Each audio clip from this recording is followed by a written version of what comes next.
Black Star Network is here. Hold no punches. I'm real revolutionary right now. Support this man, Black Media. He makes sure that our stories are told. Thank you for being the voice of Black America, Roland. Stay black. I love y'all. All momentum we have now, we have to keep this going. The video looks phenomenal. See, there's a difference between Black Star Network and black-owned media and something like CNN. You can't be black-owned media and be scared. It's time to be smart. Bring your eyeballs home. You dig?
Folks, today's Monday, June 8th, 2026. Coming up on Roland Martin Unfiltered, streaming live on the Black Star Network.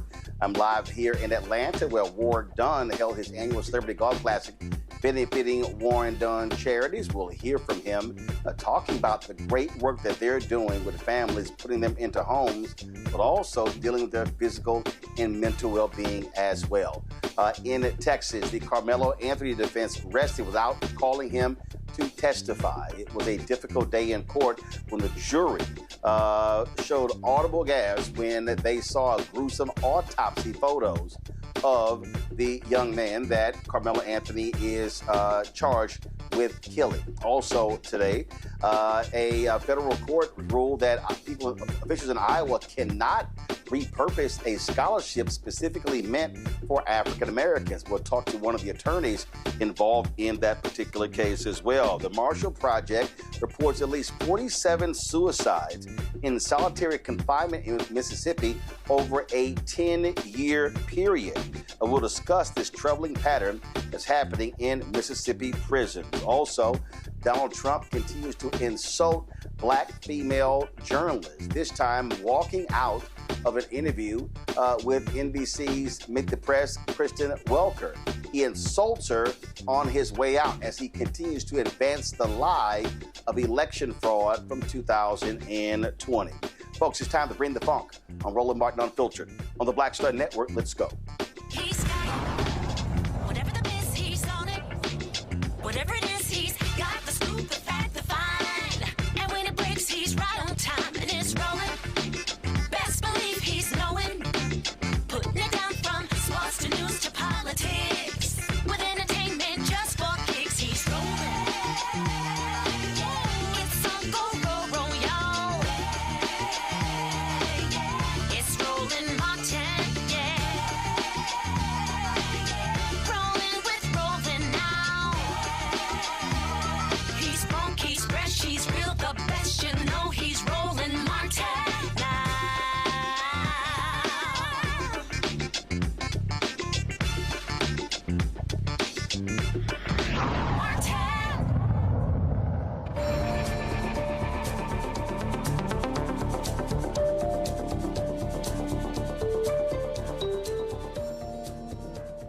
Folks, but now headed for closing arguments in the case of Karmelo Anthony, the young man who was charged with murder in Collin County, Texas. The defense today rested without calling Karmelo to testify. Of course, he is on trial for the murder of a white teen that took place at a track meet there in Collin County. The all-white jury of 11 women and 7 men, they will decide the fate of this black teen. Joining us tomorrow, again, closing arguments will begin on tomorrow. Legal analyst Thelma Anderson has been in Collin County following this trial. And so get us up to date. Thelma, Saturday, the trial took place on Saturday. And then, of course, you had the defense taking over and today. So let's talk about what took place on Saturday, and then let's talk about what happened today. The prosecution continued advancing their case on Saturday. What took place? Absolutely. On Saturday, the state called their final witness, one of their final witnesses, which was the young man who invited Karmelo into the tent. So they called, I think his name is Eddie Parra. He's a student at Memorial with the brothers Hunter and Austin. So they called him, and it was a very explosive day because he got on that stand and he completely denied that he knew Karmelo. And it was very weird that the state would allow one of their main witnesses to get on the stand and discredit themselves and allow the defense to come in and ruin their credibility by showing actual pictures of him and Karmelo at friend gatherings, at family gatherings. And he got on that stand and denied that he even knew Karmelo, which was very explosive and very bad for the state. So that was one of the things that happened. Right. Okay, go ahead. That was one of the pivotal moments that happened on the state side, and then they ended up resting right after the defense completely ruined his credibility. And so once they rested, then the defense started their case, which the defense ended up calling a state witness who the state decided not to call, because once we heard his testimony, it was very clear he brought too much truth to the credibility of Karmelo as to why the state decided not to call this individual who was actually sitting right there, saw everything, and is the one that gave the police officers the statement that Karmelo was invited into the tent. Karmelo was not aggressive. Hunter was the aggressive one. Austin then reciprocated the energy of his brother, as well as he said something that was very damaging, which was Austin was substantially bigger than Karmelo, who was sitting down the entire time, which adds to the proportion of weight classes of when a person is deciding, okay, this person is bigger than me. I cannot take them. I'm in fear of my life. I'm going to have to use force necessary to defend myself. So that's pretty much what happened on Saturday that now trickled over till today, Monday. Okay, so how many witnesses did Karmelo's defense team call today? They called a total of 3. They called a total of 3 witnesses. And so you talked about one of those witnesses with the state witnesses. One of those witnesses was a state witness. Who were the other 2 witnesses? The other 2, so one was a state witness. Well, 2 of them was a state witness. We had an officer, and we had one of Karmelo's teammates that gave a statement. And then we had an individual who wouldn't be considered a state witness because he was a student at a different school, but he was there during a track meet and actually saw a physical altercation take place. All right, and so then they chose to rest. Now they head to closing arguments. And so, clearly the state believes that they've made their case. Are you surprised that Karmelo's defense team only called 3 witnesses? I'm not surprised because, as I've stated from the inception, the burden to meet each and every element is on the state, and it never shifts, even in a self-defense claim. I can tell you that throughout this particular trial, the inconsistencies from these state's witnesses was very strange, is that the defense wasn't even calling their witnesses. The state called them in order to bring out even more truth that the state, I feel like, was trying to bury in the inconsistencies to pretty much confuse the jury. I'm like, why would you risk this type of trial with such weak evidence and such weak, inconsistent statements that were not reliable? And I would add something today happened that was explosive, that we still don't know what happened. We were supposed to go back in after lunch at 12:30, but we didn't go back into 2, which there's a question of what was going on within that time frame, because it was some energy coming out of that courtroom. And we were waiting to see if Hunter was going to testify, because the defense had the ability to call that brother, which he didn't. The state didn't call him, which we know he has a lot of credibility issues. But we were waiting to see if the defense was going to call Hunter. But after that lunch and that hour and a half break that added after that lunch, we are still trying to figure out what happened as to why both sides had this intensity about themselves coming outside of their courtroom. All right, then. So, again, closing arguments will be taking place tomorrow in that Collin County. And then the jury will get that case and decide the fate of Karmelo Anthony, of course, who is being tried for murder there in Collin County. Thelma Anderson, we certainly appreciate it. Thanks a lot. Thank you. Folks, we're going to go to a break. We come back, more on Roland Martin Unfiltered, including drama in Iowa. Drama in Iowa, where all these attacks on DEI, and folks decided, okay, we're going to just repurpose this money given to us for black students. And they get sued saying, wait a minute, you can't do that. You can't tell us what to do with money that was specifically earmarked for African Americans. And so we'll talk about that also. The Marshall Project details, again, nearly 50 suicides in over a decade period in Mississippi. What is going on in those Mississippi prisons? And also former NFL great Ward Dunn, who has really done a lot post his career of building homes, participating with Habitat for Humanity, helping people get into homes and providing furniture and things along those lines. Now they're expanding what they do for well-being as well as health and mental well-being. So we'll share with you what he told me here in Atlanta, where I participated in the Ward Dunn Celebrity Golf Classic. You're watching Roland Martin Unfiltered right here on the Black Star Network. All right, folks, let me tell you about Chapter. Now, if you're on Medicare or about to be, the system is not set up to work for you. Too much fine print, too many plans, and too many people making money off of your confusion. And look, we're used to this. We're no strangers to systems that don't have our best interests at heart. But we don't have to accept it when it comes to Medicare. That's why I'm telling you about Chapter. Their advisors are independent and honest. In fact, they're the only Medicare advisors that compare every plan nationwide. And they're focused on one thing: what works for you. If there's a better plan out there, they'll find it. If you're already in the right one, they'll tell you that too. There are no games. Just last year, people who switched with Chapter saved an average of $1,100. It's 20 minutes and a real person. It's completely free. My parents actually have already called. My mom sent me a text. Folks, give Chapter a call at 724-264-8281, 724-264-8281, and connect with someone you can trust. Folks, these are the kind of services that we need for our audience here at Roland Martin Unfiltered and the Black Star Network. So call Chapter right now, 724-264-8281. If in this country right now, you have people get up in the morning and the only thing they can think about is how many people they can hurt, and they got the power, that's the time for mourning.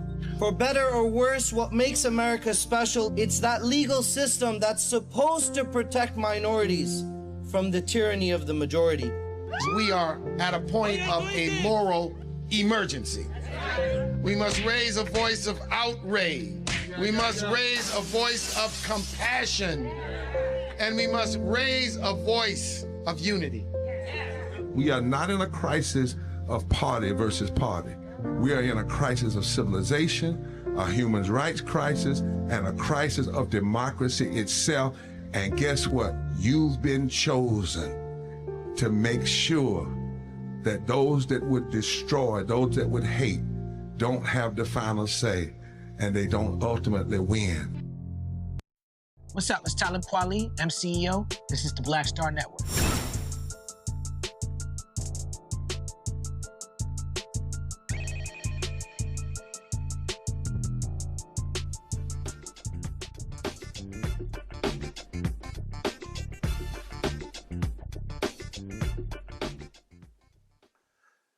You know, there are mean-spirited, crass individuals on Capitol Hill, but there is no one in modern history who is as shameful, despicable, and pathetic as Donald Trump. All he does is show disrespect and how he degrades other people, especially journalists, especially black women journalists. This weekend, he was being interviewed by NBC's Kristen Welker for Meet the Press, and it was a contentious interview. Donald Trump continued to lie about the 2020 election. And when challenged on it, the petulant child acted as if he soiled his pants and got up angry and walked out on the interview. Watch.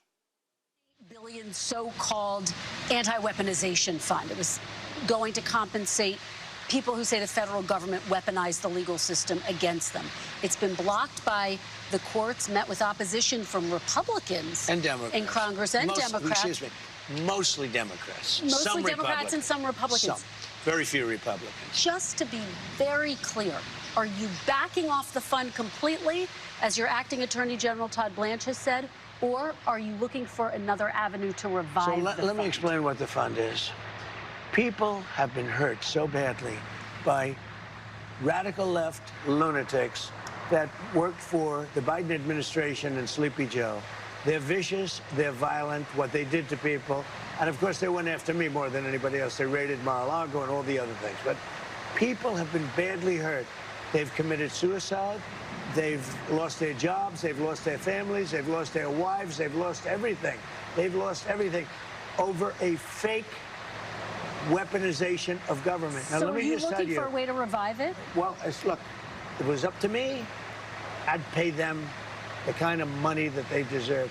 People have been destroyed. Lives have been destroyed. Many suicides. Think of it. People have committed suicide because a bunch of thugs went after them. You don't... So, me, personally, I think the weaponization fund is a great idea. And so do many other Republicans.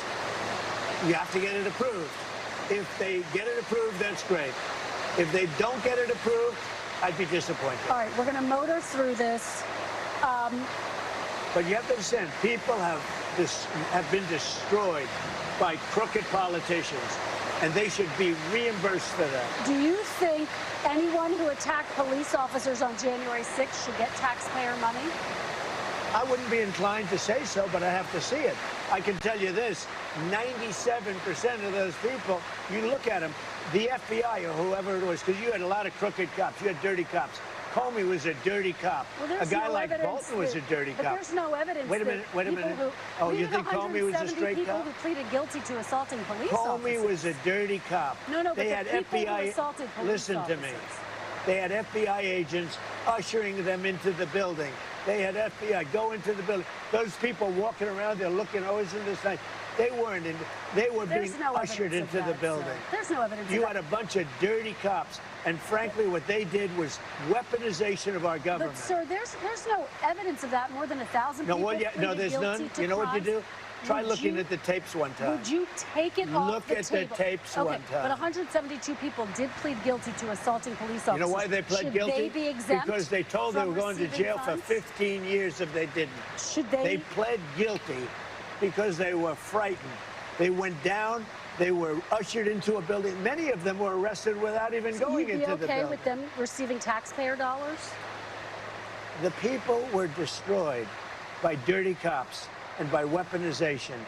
Many of those people should be compensated. Now, with that being said, as I understand it, the weaponization fund was going to set up a group of people, people that could be picked by anybody, fair people, smart people, and they will go on an individual case basis. Okay. Now, I don't know what's going to happen with the weaponization fund. I love the idea because people like you, the fake, dirty press, the crooked press, people like stupid Biden, he's not smart enough to know what's going on, but people that surrounded him, surrounded his beautiful, resolute desk in the Oval Office, what they did to the lives of people, they destroyed people. They sent people to jail who did nothing wrong. All right, just to be very clear, there's no evidence of what you're saying, but let me ask you about Todd Blanche. Let me ask you about Todd Blanche. Listen to me. Let's talk about Todd Blanche. There's tremendous evidence. There's nothing but evidence. The election was rigged. It was a dirty election. Mr. And it's President, happening again right now in California. You've never presented evidence. It's happening the right now in California. Rigged. Right now, it's look at what's happening in California. Where's the evidence to that? It's the 4 days. The Republicans are doing well in California. No, they're not. They're dropping fast because it's a rigged election. Let me tell you, it's 4 days, and they aren't even close to coming up with it. That's how they count. You know why they're doing that? Because they're cheating on the election. Do you have evidence to support all that? I have to do is look. All I have to do is look. That's not evidence. And I listen to people, and let's see what happens. But sir, that's not evidence. Do you think it's appropriate? That's how they count the votes in California. Do you think it's appropriate that they have an election and 5 days later they're nowhere close to picking a winner? State and local officials acknowledge they are slow. They're urging. No, they're crooked. They're urging the votes to be counted quickly. That's how they vote in California. They're crooked, just like you're crooked. Your press is crooked, and Meet the Press is crooked. To be fair, I'm not crooked, but let's really. Let's well, continue. You play right into their hands. Let's continue. You're either crooked or you're stupid. You play right into their hands with this rap. You know that these elections are rigged. Your network knows that they're rigged. You know that I won an election in a landslide, and I got 94% bad press. But, Mr. President, you know why I got that?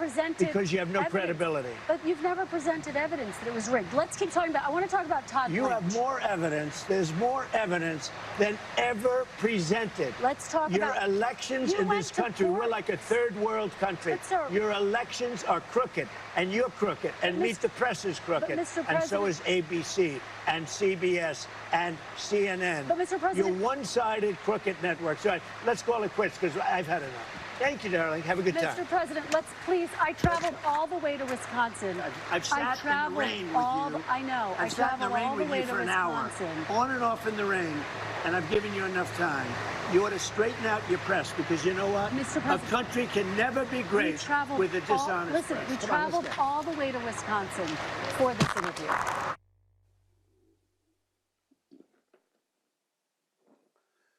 My pound, Dr. Ome Congo Debenga Sr., Professor of Lecture, School of International Service, American University, author of Lies About Black People, How to Combat Racism, joining us from D.C.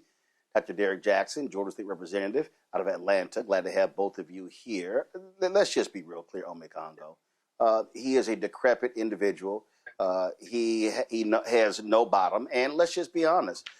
These Republicans, they support this crap. They don't mind this crap. They don't care how he treats people, abuses people, and he's just a shameful individual. Yeah, it's disgusting. And, you know, he has so much disdain for the media in general, Don Lemon, Jim Acosta, but we know a particular level of disdain goes towards Black women.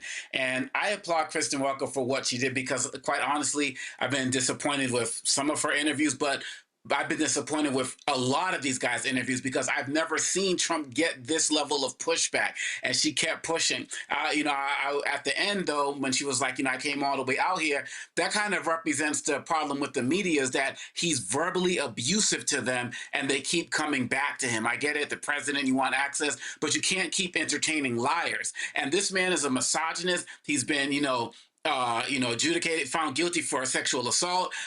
He's homophobic. He's racist. He represents the base aspects of this country that everybody wants, that his supporters want us to go back to. And these media outlets who claim to have some form of credibility left within their system, we ain't talking about CBS, they got a real decision to make as to how much they want to continue to platform him, because he knows that when he gets on there, he is only talking to his base. The folks who want this red meat, the folks who love this, he doesn't give a damn about the rest of us. He said this over and over and over again. So I applaud her with the pushback, but this is going to be who he's going to be. He is not going to change.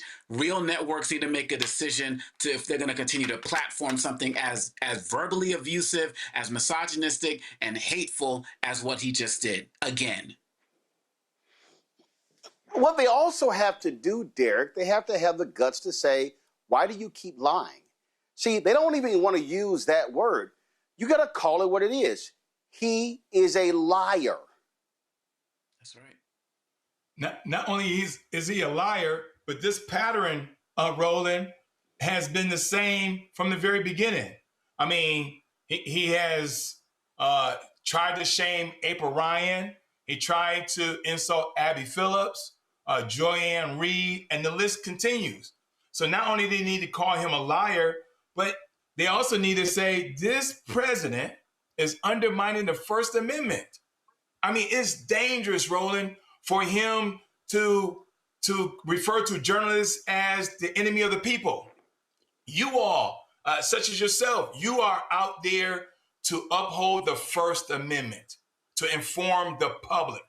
And so when you have someone that's using this bully pulpit to refer to those who are in your industry as enemy of the people and fake news and liars and crooked, somebody else is listening to that, Roland.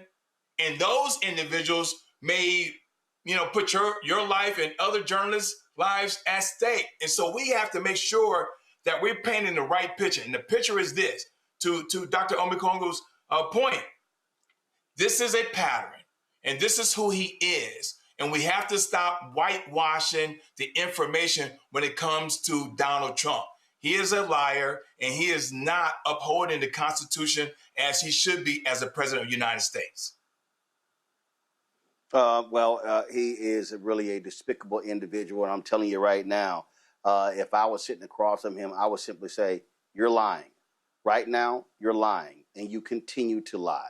You got to call it what it is." They keep offering deference to him, to the office of the president, when he simply has not earned it, nor does he deserve it. So what you saw was a despicable display by Donald Trump, but that's who he is. That's who he will always be. He is never going to change, and he should be called out every single time. And these media organizations have got to stop being scared to speak truth when he does it. All right, folks, let's talk about a case out of Iowa. The Iowa Supreme Court ruled the University of Iowa may not repurpose a private scholarship that a donor specified should go to black students majoring in physical sciences, especially chemistry.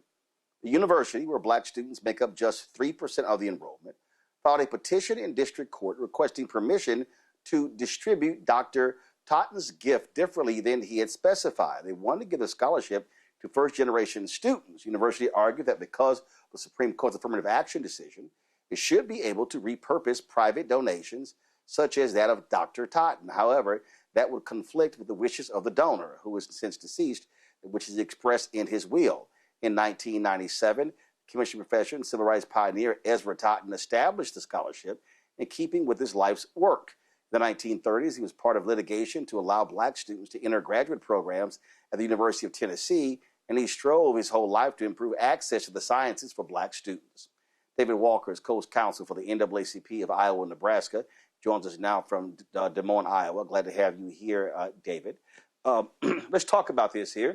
Thank you very much. Because, I mean, my goodness, how can you just decide to say, all right, well, because the Supreme Court decision dealing with affirmative action, which applied to admissions, the Supreme Court's decision, and I don't understand what these universities are all doing. The Supreme Court's decision did not apply to scholarships. It only applied to admissions. It is true that there are a number of decisions that have been holding the Supreme Court's decision in the Harvard and North Carolina cases applicable to scholarship assistance as well. We recognize that while it might not be unlawful under the then existing authorities, it was nevertheless impracticable to leave this endowment established by Ezra Totten, Dr. Totten, with the University of Iowa. And so we invoked a really centuries-old, timeless, and statutorily authorized procedure to have the court consider the issue and not the University of Iowa itself. The charity itself should not be able to determine exclusively how the gift shall be administered. First of all, how large is this endowment? The endowment initially was $35,000, somewhat more, and over time it has grown to $58,000. The significance of that is that when it becomes unlawful or impracticable or impossible to administer the gift as Dr. Totten intended, it should then go to a trial court looking at the will, looking at the gift instrument, and examining all relevant evidence to determine the purpose that would most nearly approximate what the donor, Dr. Totten, would have intended, would have been wanted. What would his probable intention have been? Goes to the court, not the university. You say it goes to the court, and that's based upon what? And there is a statute, Roland, called the Uniform Prudent Management of Institutional Funds Act. Every state, it's a uniform act. I believe every state in the union has adopted, and it says, when it becomes to impossible or impracticable or unlawful to administer an endowed fund as it was intended by the donor, Ezra Taunton. The trial court, on the basis of the gift instrument, the will, Dr. Taunton's will, and all relevant evidence, and my colleague at the ACLU and I put together a tremendous amount of evidence about what his intention would have been. It's for the court to consider what most nearly possible would reflect and fulfill the donor's, Dr. Taunton's, purposes. In his case, Roland, he wanted to give 40% of his estate to his beneficiaries. Two of those beneficiaries were the University of Wisconsin and the University of Iowa, and for both of those, he said for a Black student majoring in the physical sciences, preferably chemistry, which was his field. The other three, White Rock Baptist Church, long time, age-old Baptist Church in Durham, North Carolina, North Carolina Central University and Knoxville University, both historically Black colleges and universities. And for those three, there was no racial restriction. And the truth is, under the law today, there can't legally be a racial restriction. Under Title VI of the Civil Rights Act and under the Equal Protection Clause as interpreted by the court, there can't be. But for those three, there's no racial restriction. And this is a person whose whole life was involved in supporting communities of which he'd been a part. And so we were arguing that, and the court made very important findings in this respect, that the trial court ought to be able to consider transferring that endowment, $58,000, to one or equally among those other three schools, free of the racial restriction, to support the communities there, the communities to which he wanted to give back, and in the course of his life, he spent so much time giving back. I want you to speak to this here because the same thing happened. University of Texas. There was a Hispanic graduate who I think was a School of Pharmacy, and he wanted his endowment to go to Latino students, and the university said that was now illegal. So, is the issue if the university is making the decision? So let's say someone has a nonprofit. Or let's say someone has provided the money to another organization. Can that individual say, like, let's just say I'm a graduate of Texas A&M. If I say I want to give out 2 scholarships a year to Black students who are admitted to Texas A&M, based upon how even the Supreme Court ruling on affirmative action in college admissions, is that allowed?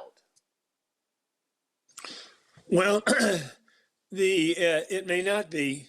The Texas A&M is a state institution, so the 14th Amendment would apply. The Students for Fair Admission versus Harvard and the University of North Carolina would but here's what I mean. Here's what I mean, David, here's what I mean. I'm not giving the money to the school.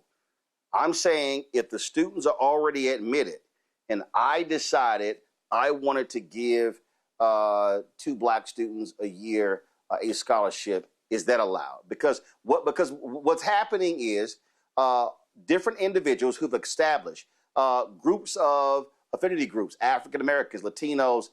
We've seen this happen in Auburn University, other places as well. So we have existing scholarships that have been created for this purpose that now are in jeopardy. So the question then becomes, okay, how do we, if we're still trying to emphasize and want to provide economic resources to expand diversity at these institutions, then if the former student association, if the alumni association, if the school itself can't do this, then can an external group still do this, provided that they're the ones provided the scholarship and not the institution?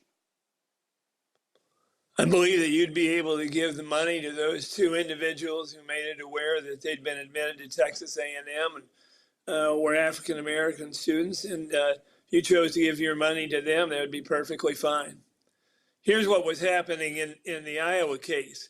The University of Iowa was trying to repurpose the gift from African American students to first generation students. Now, let me give some background on that, because nationally there are twice as many first generation students as there are African American students, and at the University of Iowa the difference is even greater. 3 or 4% of University of Iowa is African American, and several times that is first generation students. But here's what's also true. This is a question under the law for a court to decide. And if you look at Ezra Totten's life, everything he did, from beginning as a kid in Sedalia, North Carolina, working with his father and his siblings, helped out other people in the community, people in farm, people in small business. He went to a segregated school in Sedalia, and as he obtained his master's and his doctorate and became chair at North Carolina Central University, he worked on behalf of all of their students. North Carolina Central University is not racially restricted. It's got probably about 20% non-African American, I think 11 or 12% white, 11 or 12% Hispanic, 2 to 3%, others, Asian, Native American, and the like.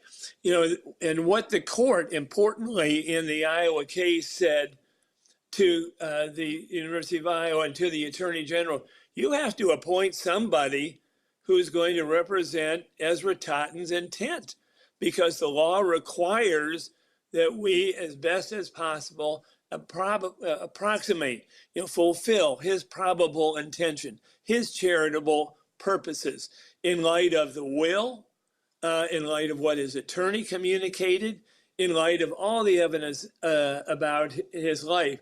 And it is clear that the University of Iowa had nobody representing Ezra Totten's individual intentions. And here's what the court also said is, for God's sakes, if you're going to look at Ezra Totten's probable intention, his charitable purposes, you have to look at the will. And the University of Iowa never introduced Ezra Totten's will into the trial court when it sought modification or repurposing to first generation students. And the court said that was an error. Now, here is an important point. The law in the act that I mentioned, authorizes a modification, and the modification may include transfer of the funds to another institution. And important points here, he named 3 other institutions with rich, historic Black communities that contained no prohibited racial restriction, to which that endowment might be transferred free of a challengeable racial restriction. And so that will be something for the trial court on remand. Sometimes, Roland, in a bequest, as in this case, there are explicit and implicit purposes.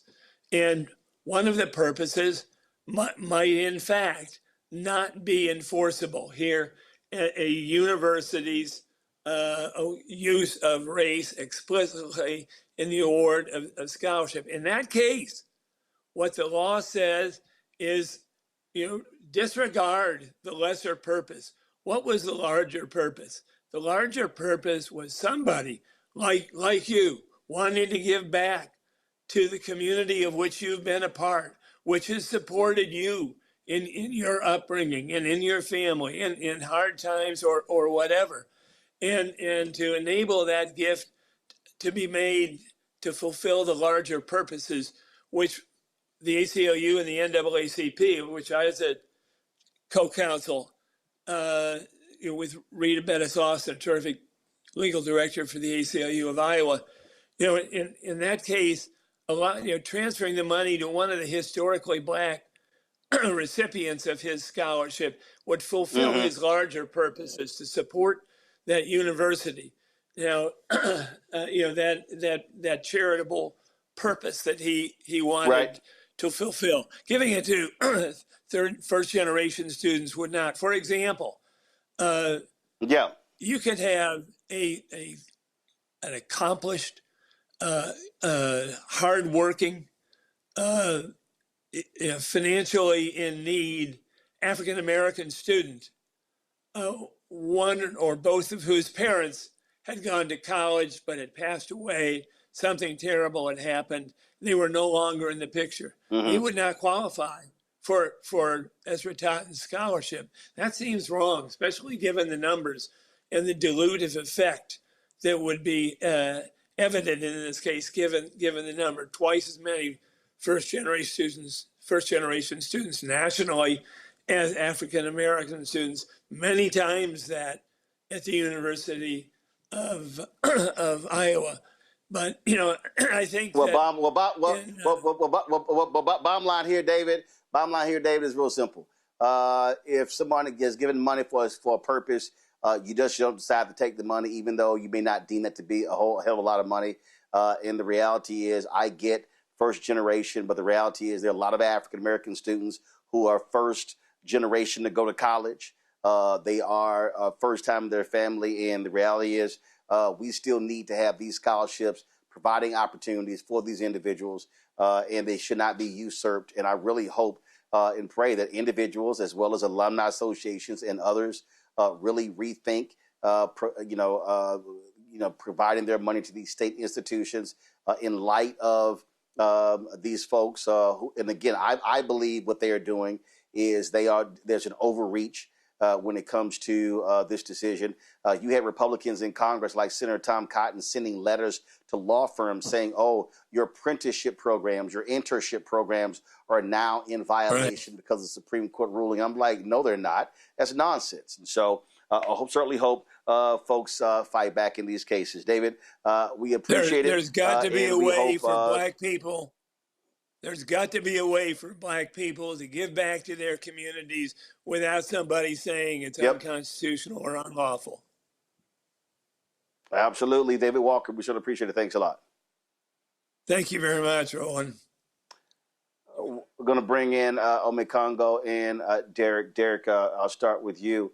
And he's right. I mean, that has to take place. We can't, just continue to sit here and act as if the need is not there. And what we are seeing an extreme court doing the bidding of right-wingers, denying opportunities. And frankly, what they're saying is that white people in this country have more rights than African Americans and others.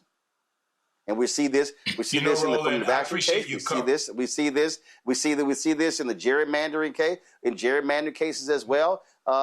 This court has been shameful and despicable. Roland, I appreciate you covering this case because it's truly exposing the higher education landscape. I mean, think about it. You got college administrators right now who are more afraid on what this administration is going to do, what the DOJ is going to do, or heck, better yet, what state legislators are doing in the various states against the higher education. They're rewriting laws, Roland, to make it more challenging for Black students to be financially solvent in college as they matriculate through these various colleges and universities. And they're also aiming specifically, Roland, at HBCUs. And so this is incredulous. It's sad that we are here in 2026 you and I and Dr. Omekongo, we should be able to create a scholarship, to be able to give back, to be able to, pay it forward. But when you have someone that's having the Supreme Court and the DOJ, some of the largest branches of government, dismantling this effort to give back, is just shameful. It's just shameful. Well, we see what is going on here, Omekongo, and I'm telling you right now, a lot of individuals who have provided money to institutions are having to deal with this very issue. And these institutions are saying, hey, because of this ruling, we can't administer this endowment, can't administer this scholarship. And my whole deal is, take it back and say, hey, we're gonna award it ourselves. My daughter just graduated high school, valedictorian, and wants to do chemistry in college. And, we're seeing, and I have another daughter who's a rising junior in college, money drying up in different places. Scholarships like this that were available are no longer available. And this is, and going back to what you said in the beginning of your interview with Mr. Walker, it's like that Supreme Court decision was about admissions, but it's like they're taking it and applying it to every other aspect, because this is what these schools, some of these schools and some of these leaders have always wanted to do.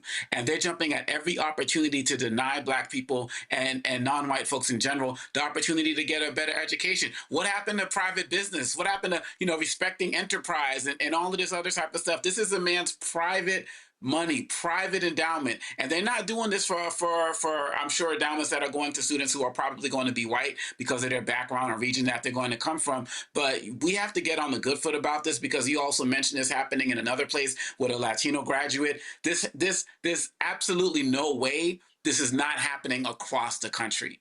And those who are interested in being benefactors and helping people go to school, we are absolutely going to have to look at other ways to make sure our young people get the money that they need, whether it's through, maybe engineering, National Association for Society for Black Engineers or other organizations like that. We have to be more strategic, because they're being more strategic in dismantling the ways we're able to get finances for our education. Yeah. It is happening over and over and over again. All right, folks, going to a break. We come back. More on Roland Martin Unfiltered on the Black Star Network. Don't forget to support the work that we do. Join our Bring the Funk fan club. Your support is critical to the work that we do.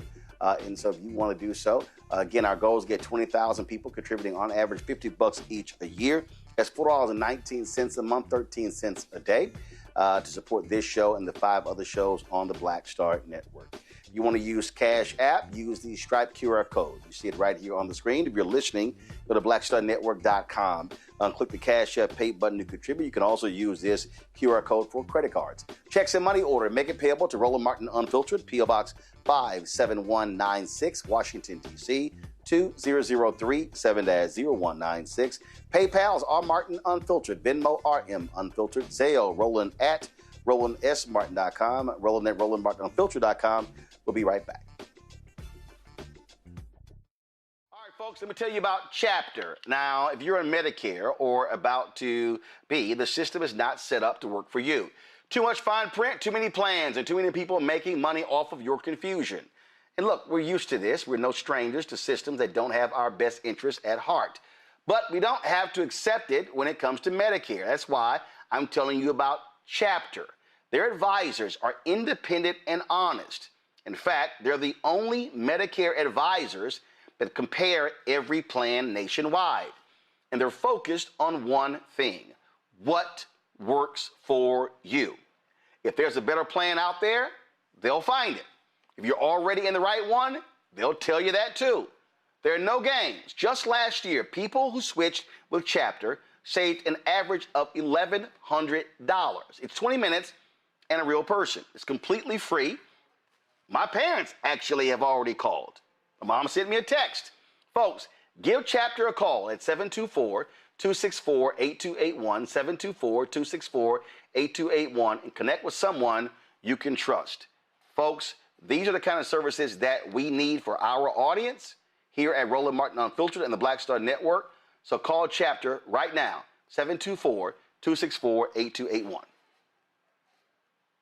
I'm Mark Morial, President and CEO of the National Urban League, and I'm watching the Black Star Network.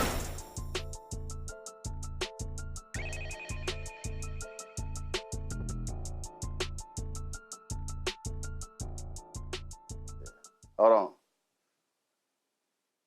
All right, folks. This week, the House is set to take up a $69.5 billion budget reconciliation package to fund immigration and customs enforcement, as well as Border Patrol, through 2029. It has already passed the Senate on Friday. Republicans will need near unanimous support on the measure, which is not expected to get any Democratic votes. At a news conference today, Democratic leader Hakeem Jeffries made it clear which way he was voting and why. From the very beginning of this Congress, House Democrats have made clear that the cost of living in the United States of America is far too high, and that Donald Trump promised to lower costs on day one. But costs haven't gone down in the United States of America. Costs have gone up. Grocery prices are too high. Housing costs are too high. Healthcare costs are too high. Utility bills are too high. Gas prices are out of control. America is far too expensive. And Donald Trump hasn't made the situation better. He's made the situation worse. The Trump tariffs have increased costs on everyday Americans by thousands of dollars per year. The Republican assault on the health care of the American people has caused health insurance costs to skyrocket. And at the same period of time, Donald Trump's reckless and costly war of choice in Iran has resulted in gas prices through the roof. America is far too expensive. There are far too many people in this country who are working hard, they're playing by the rules, but they're unable to thrive and they can barely survive. And that's not acceptable in the United States of America. So House Democrats are going to continue to fight to drive down the high cost of living and push back against the Republican efforts to make life more expensive. We believe that taxpayer dollars should be used to make life more affordable for the American people, not give ICE another $70 billion blank check so they can unleash brutality on American citizens and violently target law-abiding immigrant communities. House Democrats will be a hard no on the reckless Republican budget reconciliation bill this week. All right. Listen, Ome Congo,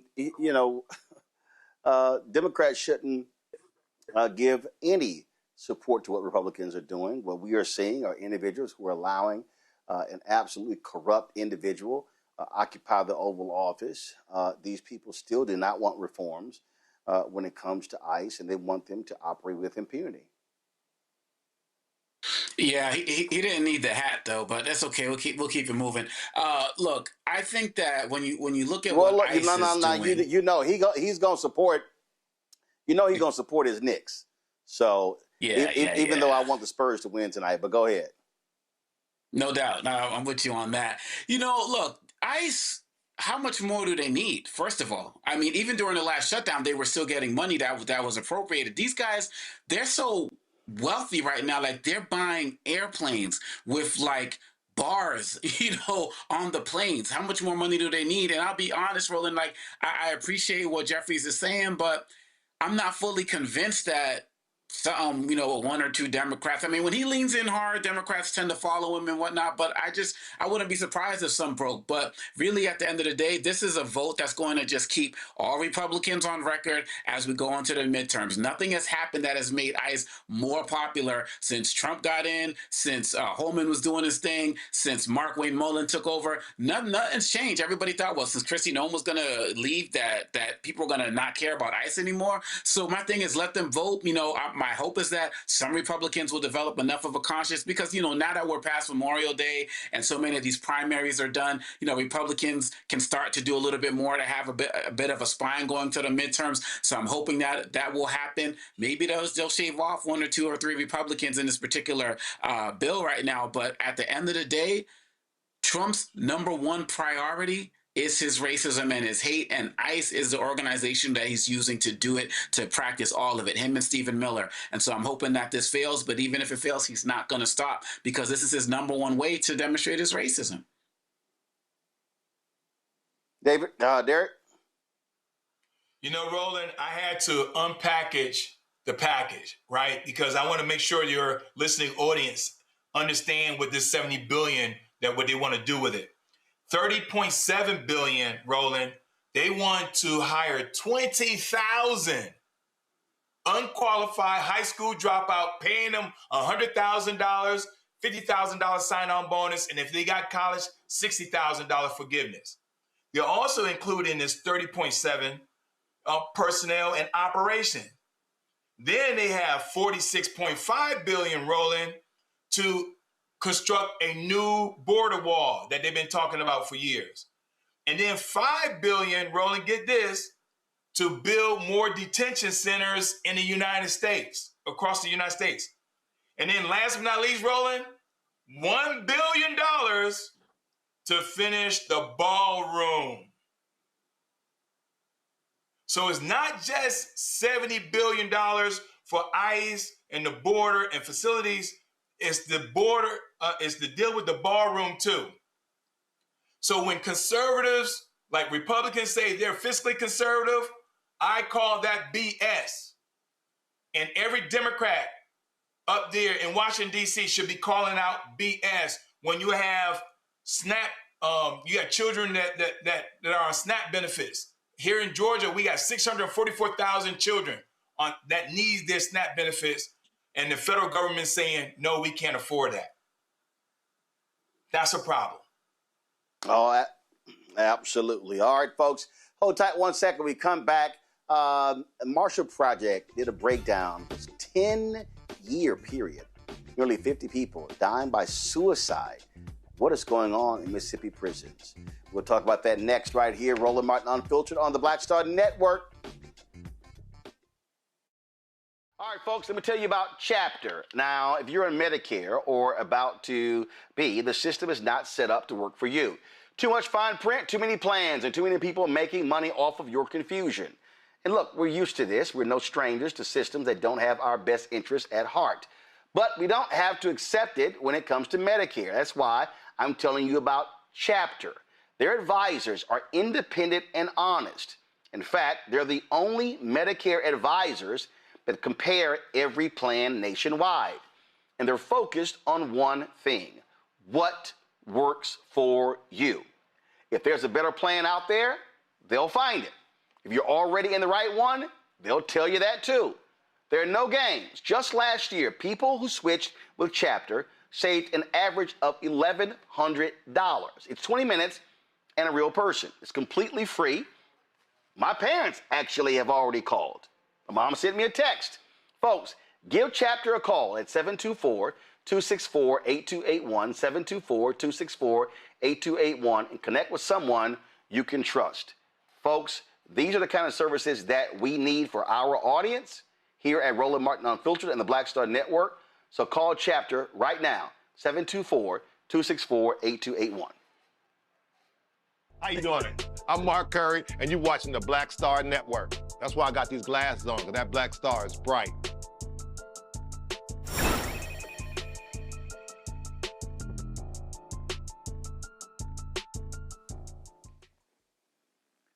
Folks, at least 47 people have died by suicide while in restrictive housing units in Mississippi's prisons between 2015 and 2025. That's according to a new joint investigative report by the Marshall Project, Mississippi Today, and the Clarion Ledger. The investigation, which looked into a decade of Mississippi prison records, included several disturbing findings, including that nearly 75% of all suicides inside Mississippi prisons occurred in so-called restricted housing units, commonly known as solitary confinement, where well-being checks are supposed to be conducted more often. Many of those cases involve men and women with histories of mental health struggles and suicide attempts that were known to prison officials before their deaths. Joining us now is one of the reporters behind the piece, Daja Henry, staff writer for the Marshall Project. Daja, glad to have you here. So let's talk about this here. I mean, we've had previous reporting on what's going on in Mississippi prisons. In fact, when Kristen Clark led the Civil Rights Division of the Department of Justice, they were investigating Mississippi prisons. These prisons have been brutal for decades. And what the hell does Governor Tate Reeves and others say about what's happening in that state? Deja, and thank you for having me. But prison deaths are not very high priority in the state. There has, along with this investigation, we also investigated homicides within the prisons. And that led to the commissioner, Burl Cain, saying that they would investigate these homicides more. There's been some attempted legislation to increase oversight or create oversight to look into prison deaths, but that did not gain the momentum that it needed to pass. So it's still pretty not high on the priority list here. So you've got state officials, no big deal. It's not like you've got a Department of Justice that's actually going to look into it. Donald Trump doesn't give a damn. And so are folks just throwing up their hands and saying there's nothing they can do? I think with sustained reporting, such as the work that we're doing here with the Marshall Project, getting this in front of legislators and people who can make these decisions, hopefully people are starting to continue looking at this. But there hasn't been any meaningful reform as of yet. And so who is leading this? Is it Mississippi Black Caucus? Who's actually showing on a political level that they actually care about this issue? This past legislative session, there was a representative, Becky Curry. She's a Republican legislator here and chairs the House Corrections Committee. And she introduced this legislation that would create oversight into prisons, along with the suicides I mentioned before. Homicides have been a problem here in the prisons. And after seeing these alarming findings, of course, she kind of led that charge to try and get some oversight and get people looking into the prison deaths. Questions from my panel. Derek, U.S. State Representative. This is something that state officials should care about. Just because folks are in prison doesn't mean they're no longer humans. I absolutely agree with you, Roland. I mean, we got our fair share of challenges here in Georgia. And my question, when you think about 75% of Mississippi deaths by way of suicide by those who have spent, get this, 515 days in solitary confinement in Mississippi. 515 days. Is there something that we can call upon, a call to action? Georgia is the largest Black caucus in the United States, but what can we do to help Mississippi in this effort? Because if we help Mississippi, we'll help Georgia too, because we got the same challenges. Right. I'm not in the place to speak from an advocacy standpoint, but just thinking about that, like the numbers you mentioned, there has been legislation across the country introduced to limit solitary confinement. So looking at what other states have done. But there is, as you mentioned, that number that you mentioned was from a Department of Justice investigation into Parchman, one of the prisons here, that people in restrictive housing spent an average of 515 days there. The National Commission on Correctional Health Care says that solitary confinement should never exceed more than 15 days. So you have such a huge difference in what should happen or what is like what's the standard and what is not happening. And so I think one looking at continuing to place the spotlight on this and also to look at what other places have done. There have been some, not only in the legislation limiting solitary confinement, some places have also introduced things that would create oversight to review prison deaths. And so that like having someone who is looking into why people are dying. On Congo. Oh, thank you so much for your incredible work and research. I'm thinking about the law enforcement idea of, suicide by cop when, somebody raises a gun to the police and they know that they're going to get shot because they've done so. Do you find situations like that happening given this solitary confinement? You're saying it's not supposed to be more than 15 days. You and Representative Johnson are talking about it's over 500 days. It's like you can almost predict the natural result of what would happen by keeping somebody like that. So isn't that kind of another type of suicide by prison guard type of mindset here? Interestingly enough, I would say yes and no. So one of the things that we find more commonly is that there is a lack of presence from corrections officers in solitary confinement. And so you see that in the Mississippi Department of Corrections policy, people who are in restrictive housing should be checked on more frequently than people in the general population. But because of things like understaffing in the prisons, they are largely unsupervised and sometimes may even not be checked on less. So we have, even in some cases, some people who have died by suicide, they weren't found for hours. Rigor mortis has set in by the time that their bodies were found.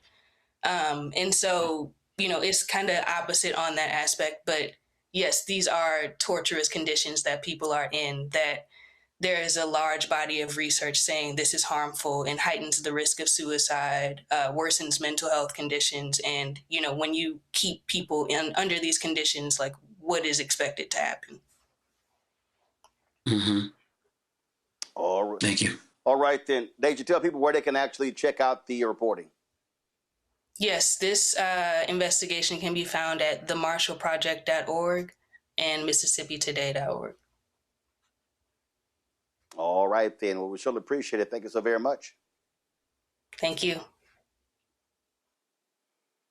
All right, folks, go to a break. We come back. Black Star Network headlines with Brittany Noble, and we'll also share with you what's happening in the LA mayoral race, and of course, hear from Warwick Dunn. We're talking about what his foundation and their Celebrity Golf Classic and what the money is going to be raised for. You're watching Roland Martin Unfiltered right here on the Black Star Network. All right, folks, let me tell you about Chapter. Now, if you're on Medicare or about to be, the system is not set up to work for you. Too much fine print, too many plans, and too many people making money off of your confusion. And look, we're used to this. We're no strangers to systems that don't have our best interests at heart. But we don't have to accept it when it comes to Medicare. That's why I'm telling you about Chapter. Their advisors are independent and honest. In fact, they're the only Medicare advisors that compare every plan nationwide. And they're focused on one thing: what works for you. If there's a better plan out there, they'll find it. If you're already in the right one, they'll tell you that too. There are no games. Just last year, people who switched with Chapter saved an average of $1,100. It's 20 minutes and a real person. It's completely free. My parents actually have already called. My mom sent me a text. Folks, give Chapter a call at 724-264-8281, 724-264-8281, and connect with someone you can trust. Folks, these are the kind of services that we need for our audience here at Roland Martin Unfiltered and the Black Star Network. So call Chapter right now, 724-264-8281. Hi, I'm Swing Cash, Basketball Hall of Famer, and you're watching Black Star Network.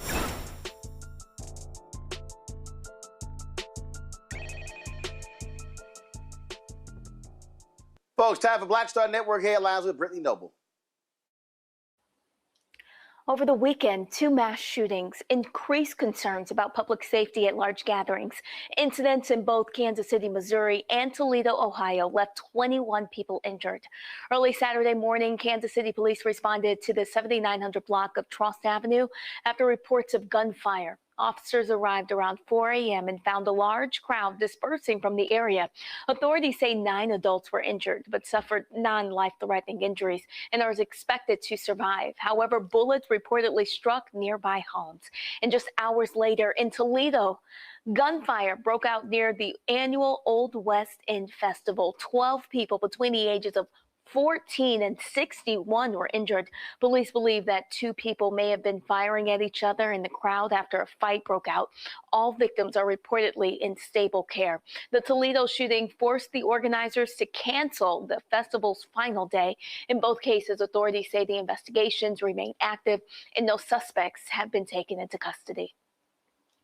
A black man from North Carolina has been released after spending more than 50 days in jail for being wrongly identified as a suspect in the crime that occurred in Florida. Jaleel Richardson was charged with vehicle theft in connection with an incident in Jacksonville in April of 2025.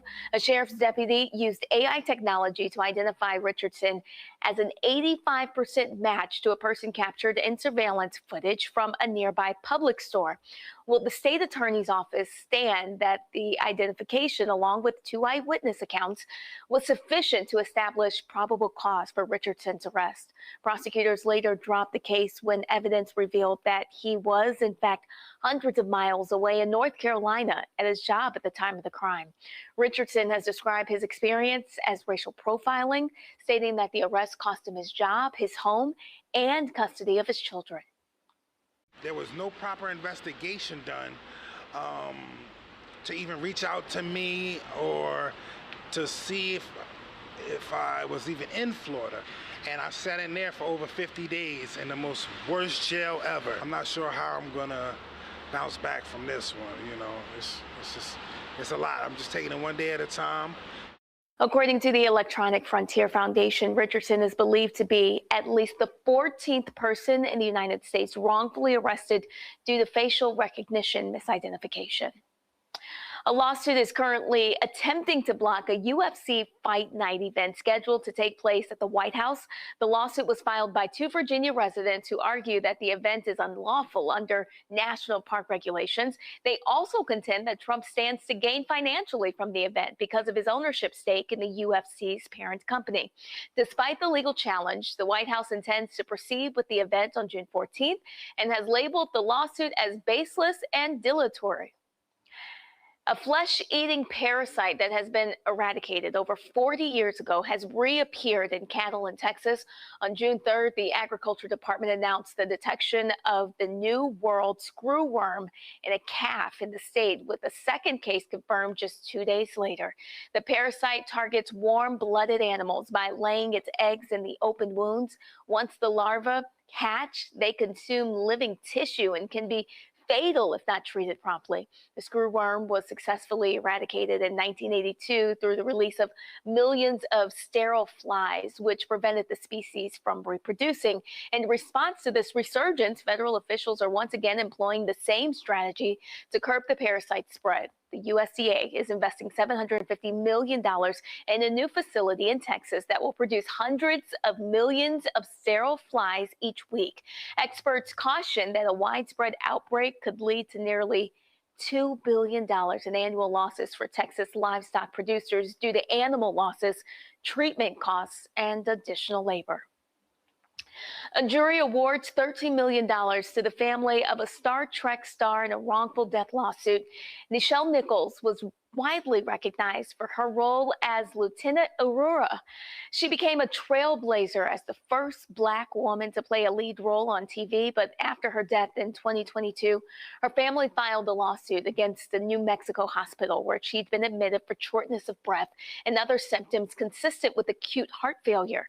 Now, according to the family's lawsuit, Nichols should have been given a full cardiac examination, but instead, the 89-year-old was sent to the observation unit and then discharged to an assisted living home where she died 7 hours later. Nichols' son has said that he filed the lawsuit in part to shed light on the medical mistreatment, because if it could happen to a celebrity like his mom, it could happen to anyone.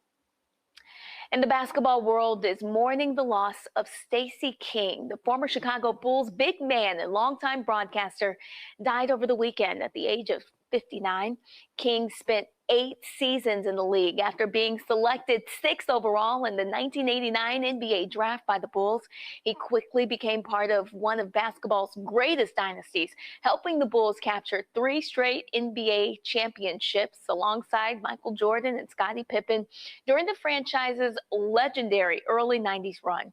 After his time in Chicago, King went on to play for several NBA teams, including the Minnesota Timberwolves and the Boston Celtics.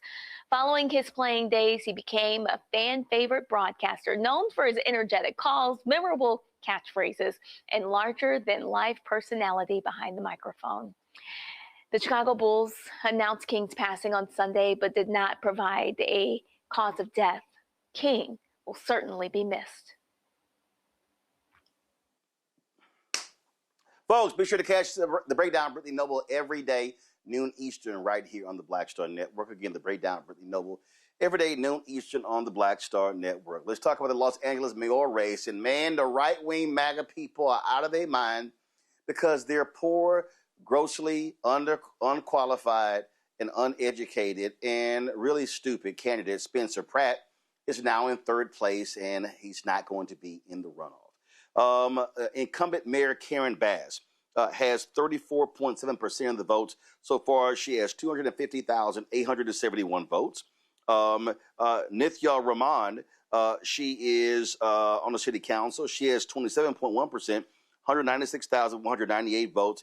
She's a 3,000 vote lead against former reality participant Spencer Pratt. He has 26.7%. And so the right-wing people have been going crazy on social. This Donald Trump yelling the same thing, saying, oh, my God, the election was rigged. Why did they take so long counting ballots in California? Well, first of all, the way everything is not about, you can early voting.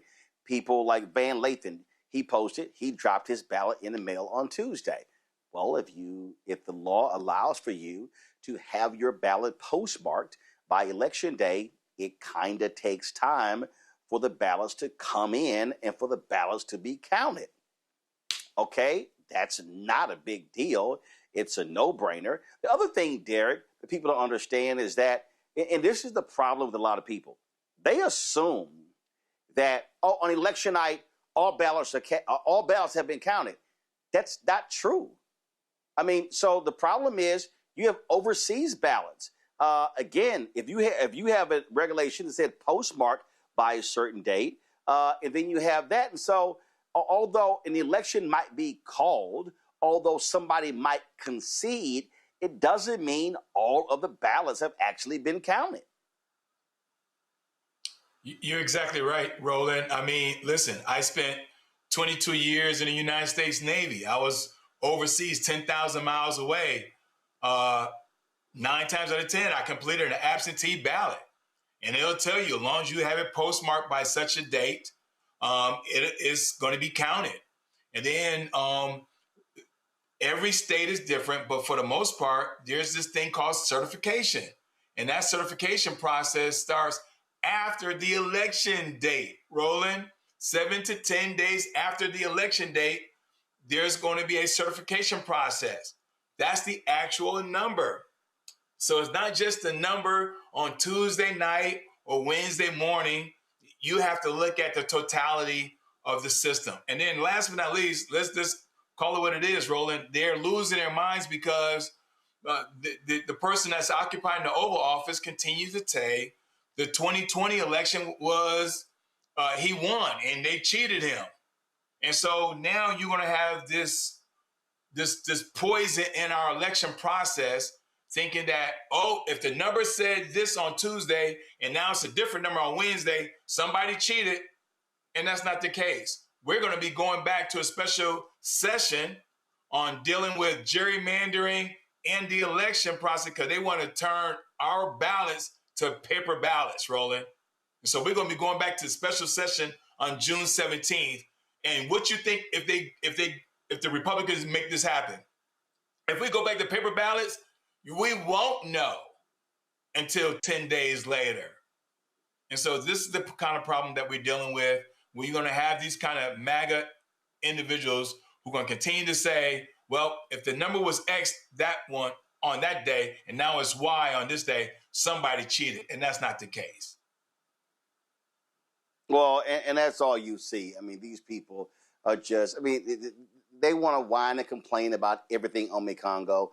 And this is just who they are. And this is just the latest thing that gets them all hot and bothered.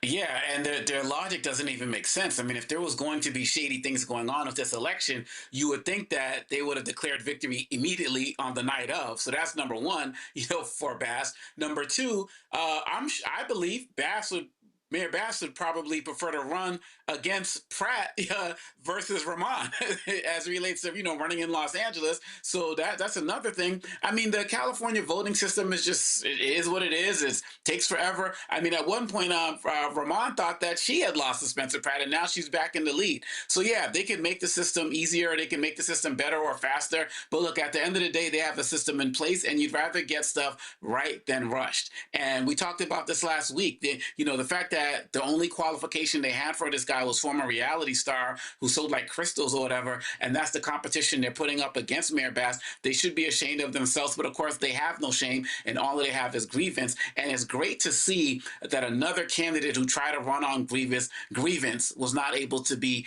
successful, and he should have never gotten the amount of votes that he got in the first place, but here we are. And really, at the end of the day, Republicans, they need to just move on. The last thing I will say is that they say, oh, these new batches of votes keep coming in, and Spencer doesn't have any votes. He's getting 0 votes. That's an absolute lie. He's getting votes, just not enough to be able to push forward. So this has been dismantled on several different levels. Republicans need to accept it, but part of their shtick is the grievance, because that's the point at the end of the day. Absolutely. All right, y'all. I got to go to a break. We come back. I want to talk about media bias that completely overlooks strong black mayors. I'll unpack that when we come back. Roland Martin Unfiltered on the Black Star Network. Don't forget, join our Bring the Funk fan club. Your support from our fans are critical to our success, folks. We have plans to broadcast across this country, especially in the fall. We want to be in these battleground states. We want to be in Ohio. We want to be in Kentucky, North Carolina, Georgia, Texas, Florida. The reality is, it takes money to be able to broadcast all across the country. So when you join our Bring the Funk fan club, you are defraying those costs. If 20,000 people on average give at least $50 each, that's $1 million a year. That really helps us out when it comes to pay for the things that we want to cover. And so if we want you to do so, if you have not joined, please do so. If you have joined and you have not re-upped your donation, please do so. And listen, if you can't give $50, if you can give less, we appreciate that. If you can give more, we appreciate that as well. But we're independent black-owned media. And I'm telling you right now, ain't that many people out here doing the work that we do. And we want to keep doing it. We think it's important, but your support really is critical. So if you want to give via Cash App, use the Stripe QR code. You see it right here on the screen. Just click the Cash App pay button to contribute. This is for credit cards as well. If you're listening, please go to blackstarnetwork.com for instructions on how to give. Checks and money order. Make it payable to Roland Martin Unfiltered. P.O. Box 57196. Washington, D.C. 20037-0196. PayPal's R. Martin Unfiltered. Venmo's RM Unfiltered. Zelle, Roland at RolandSMartin.com. Roland at RolandMartinUnfiltered.com. We'll be right back. All right, folks, let me tell you about Chapter. Now, if you're on Medicare or about to be, the system is not set up to work for you. Too much fine print, too many plans, and too many people making money off of your confusion. And look, we're used to this. We're no strangers to systems that don't have our best interests at heart. But we don't have to accept it when it comes to Medicare. That's why I'm telling you about Chapter. Their advisors are independent and honest. In fact, they're the only Medicare advisors that compare every plan nationwide. And they're focused on one thing: what works for you.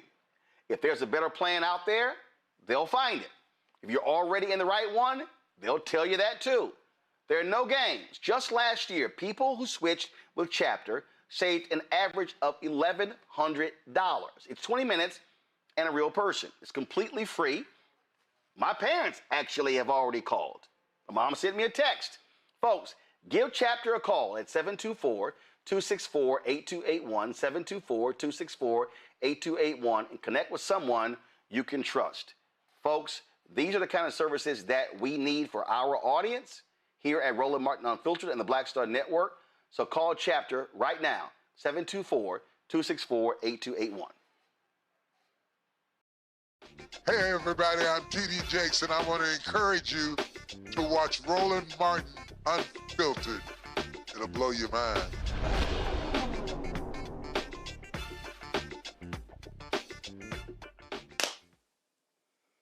You know, folks, I really do hate listening to mainstream national media. Some call them lamestream. And the reason I hate it is because it is so driven by a New York, D.C. bias. So perfect example. For the past year, how many times have you heard them say, Zohran Mamdani, he's the future of the Democratic Party? And then you go, I'm sorry, but how? Because, okay, he's an avowed democratic socialist. I get it. But this is what I understand. And no, I understand it because New York City is the media capital of the world. And so therefore, the producers, the executives, the host, and all of these people, if you're in New York and D.C., you drive the conversation. I'm here in Atlanta. CNN used to be headquartered here in Atlanta. And I'll say this here. CNN was a lot different when it was headquartered in Atlanta. And that all changed when Jeff Zucker took over. And that was a huge mistake because he basically shut down CNN in Atlanta, moved everyone to New York. And when you do that, you then begin to change what matters, the issues that are covered. And so this is what and let me be real clear, this is not any hate or shade on Zohran Mamdani. But you notice they never, ever say Andre Dickens, the mayor of Atlanta, Justin Bibb, the mayor of Cleveland. You don't hear them say Vi Lyles, the mayor of Charlotte, even though she's stepping down. You don't hear them say Randall Woodfin, mayor of Birmingham. I mean, I could go on and on and on. And so it's just dumb to me when I listen to that analysis as if there are black mayors that were not reelected all across the country, many of them in landslides. So I just need y'all to understand. I need you to pay attention to the framing. Because when they classify Mamdani as, quote, the future of the Democratic Party, they act as if these other highly successful mayors don't exist. And that to me is idiotic. Because, I don't know, can y'all show me the last New York mayor who actually went on to higher office?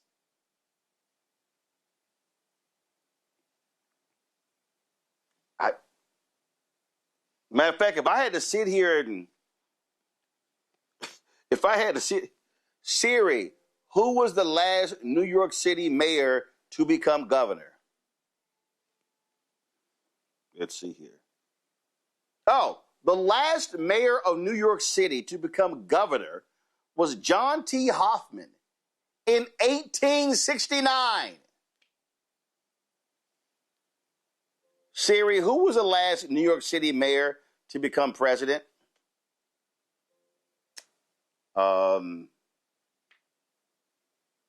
Let's see. I'm sorry. No mayor of New York City has ever gone on to become president of the United States. Do y'all see what I'm saying here?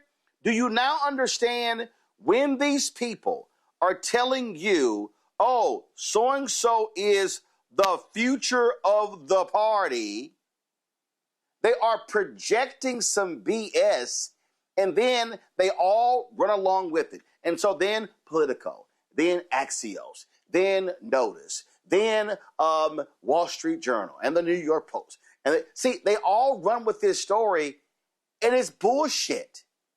It's not based upon reality. But what they want to do is they want to frame the narrative and control the narrative. And that, to me, is nonsensical. It gets on my nerves, and I just think it's unbelievably stupid. Let me go to my panel. Mikongo, I want to start with you. And, I mean, it really does get on my nerves when producers and hosts, and they just don't leave those two places, and they see the entire world. And I'm going to tell you, and I need people to understand, in those newsrooms, I'm telling you right now, in these cable news and broadcast newsrooms, the producers, the executives, they do not wake up in the morning and say, oh, okay, I'm going to read the Detroit Free News, the Detroit Free Press. I'm going to read the Charlotte Observer. I'm going to read the New Orleans Times-Picayune. I'm going to read Mississippi Today.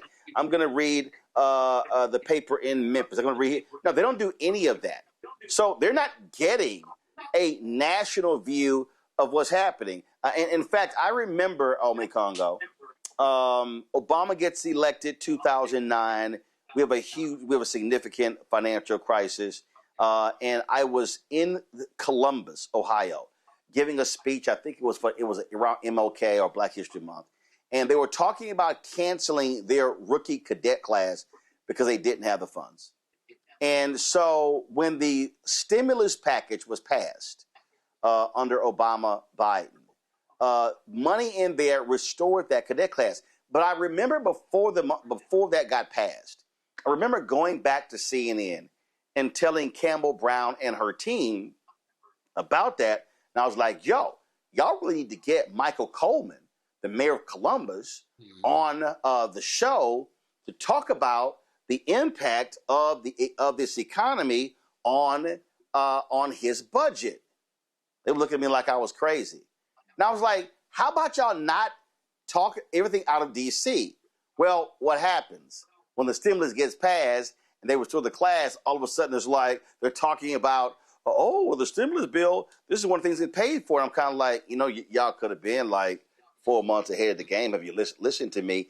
They don't lead. They think everything revolves around New York City and Washington, D.C., and it doesn't. And it's extremely frustrating. I'm right there with you. I knew it when you came back from the break. I hope you aired it. It's one of the segments you clip because people need to see this. The way that they build up Mamdani, and again, like you said, it's not about any beef with him, but Mamdani couldn't win in Texas for a Senate seat, and Tallarico couldn't win in New York. Most like, the Democrats, you get people who are right for the areas that they're in. We've had Mayor Brandon Scott, Baltimore. Look at what he's doing with education and crime reduction in Baltimore. You had the mayor of Newport News last week as well. And so there are so many incredibly powerful stories that could be told about mayors across this country. I would add, in addition to you saying they're not reading the different newspapers, they're also not traveling to go and seeing these places. So how in the hell are they going to know in any way, shape, or form? And one of the things with Mamdani, I think it's also like a little bit of fool's gold in terms of the way they're building him up, because you're dealing with somebody who can never run for president because he's a naturalized citizen. And so I feel like there's going on that level as well on the back end. But you're absolutely right. There are incredibly powerful stories of Black mayors across this country, some who are new, some who've been doing this for a while, who have incredible records that they can run on. But people are always about the person of the moment, the hero of the moment. And that right now, as it relates to mayors, it's Mamdani. Right now, as it relates to Senate candidates, it's Tallarico. And Black folks continually get ignored for the incredible work that they're doing at all of the levels where they have representation and leadership right now. Well, to that point, and let me be real clear, Derek, I have been very consistent with this. I think it is stupid when media outlets go, so-and-so is a rising star. No, you have to win. So State Representative James Tellerico is not a rising star in the Democratic Party because he hasn't won. Beto O'Rourke was not a rising star in the Democratic Party because he hadn't won. I remember when it was Huffington Post or Politico, they were touting rising star Congressman Arthur Davis. And I'm like, why y'all calling him a rising star? And then he voted against the Affordable Care Act. His ass got trounced running for governor. He started running for all sorts of offices and kept losing. And I was ripping him left and right. But I just thought it was just dumb, this rising star. No, you need to win. You need to win. Guess what? Congresswoman Alexandria Ocasio-Cortez, okay? Never met her. I thought I was going to meet her in Montgomery, but she quickly left. And so rising star. No, she's a member. She won. She's a member of Congress. But the bottom line is, if she runs for the United States Senate, different ballgame if she wins. If she runs for president, let's see what happens. I just can't stand how national media plays that game, and then they put so much emphasis, and they begin to say, yes, a Mamdani is the future of the Democratic Party, as if, again, Dickens doesn't get reelected to a second term in Atlanta by a huge margin. Bibb doesn't get reelected in Cleveland. Woodford doesn't get reelected. I mean, it just drives me crazy. And I need people to understand, and I really need people to understand this here. When you watch this show, I'm telling y'all, without a doubt, I can't watch those other networks.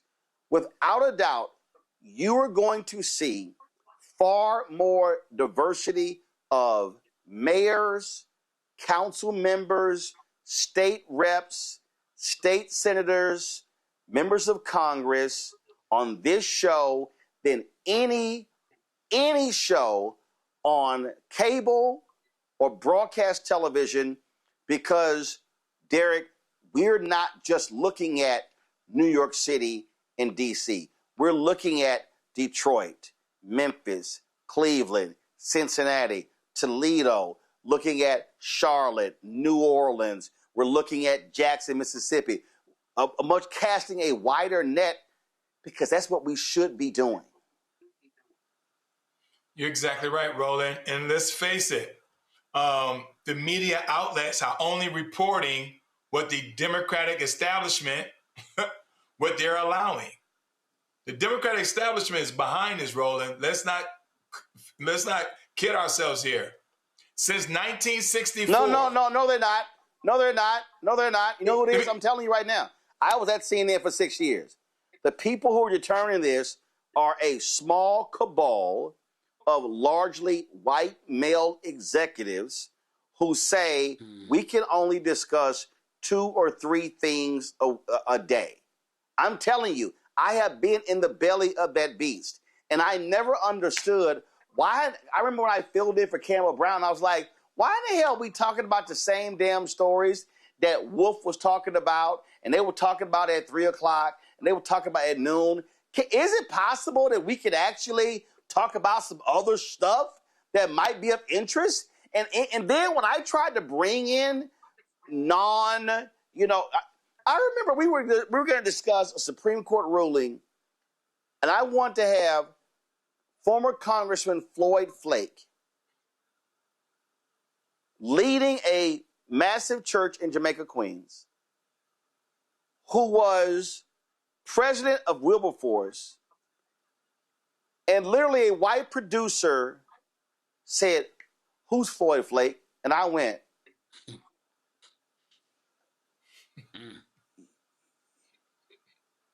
"You live in New York City, and you know who Floyd Flake is?"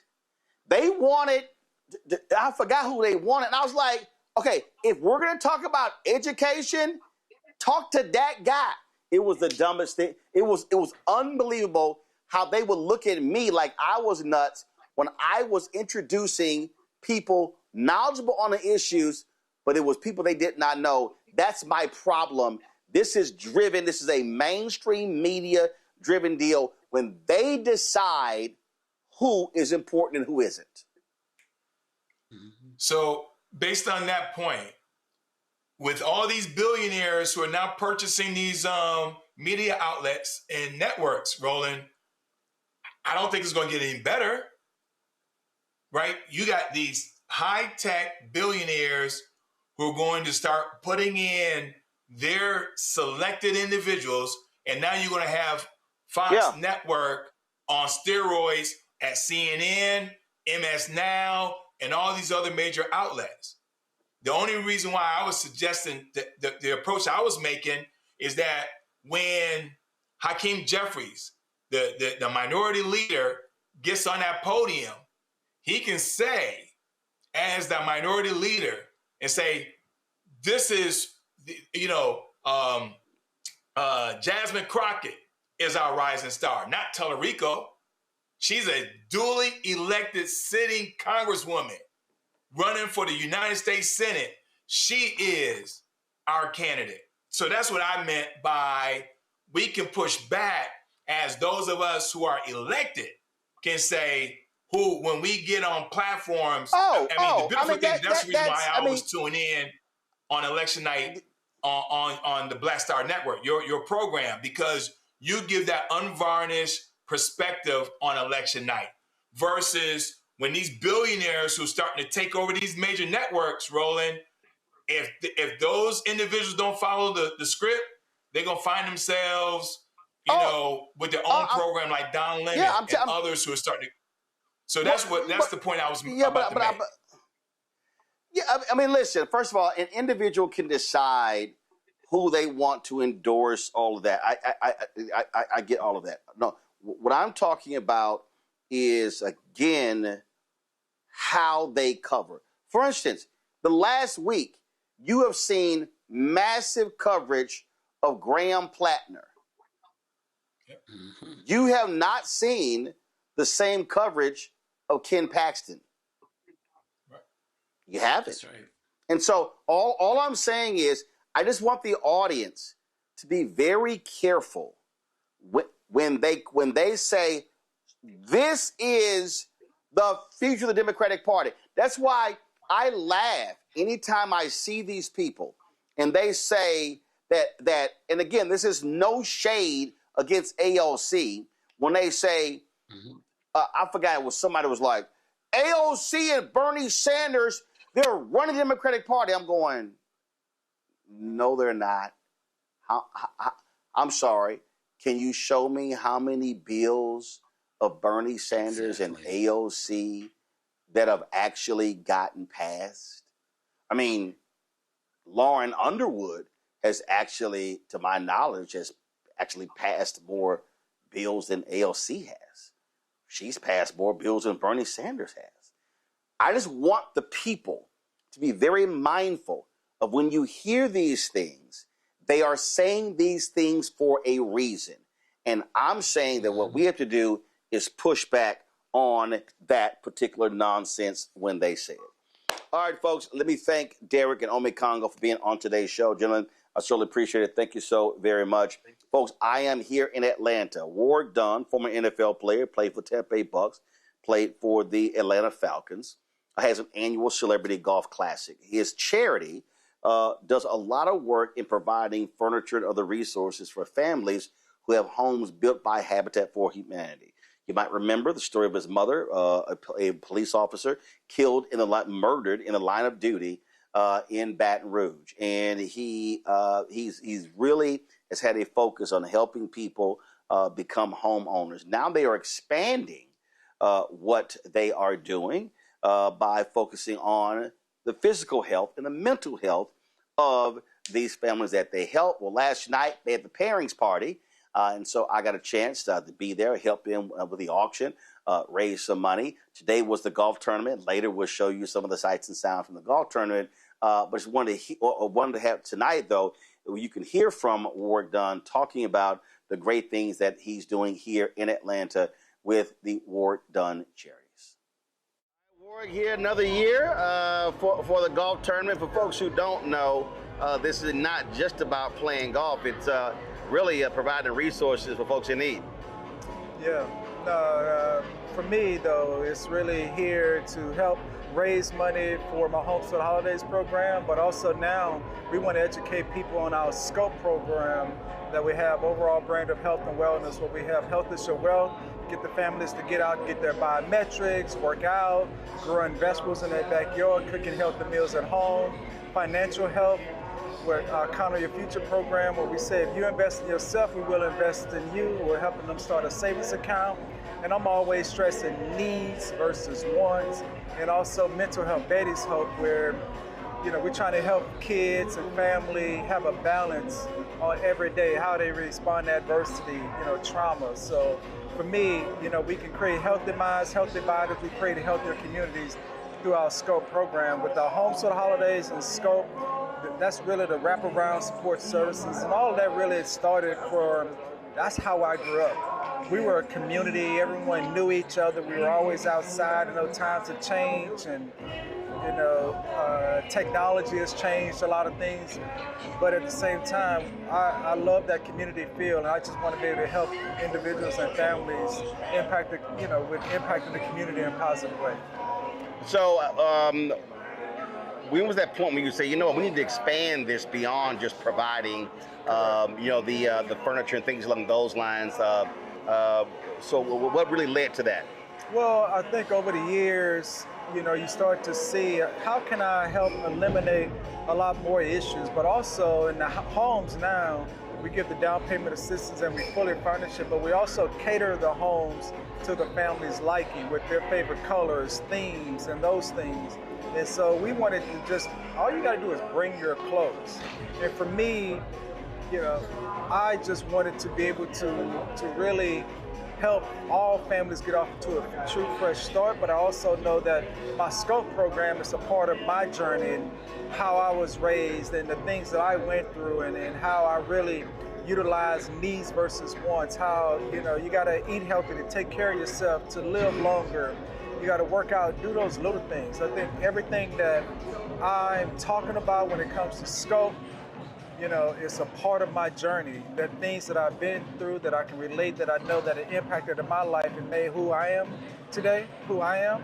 But also, how can I now take what I have done, an impact it has had on my life, but also go out and help other individuals, other people, other families, communities be better, live better, have a better mindset about, spending money.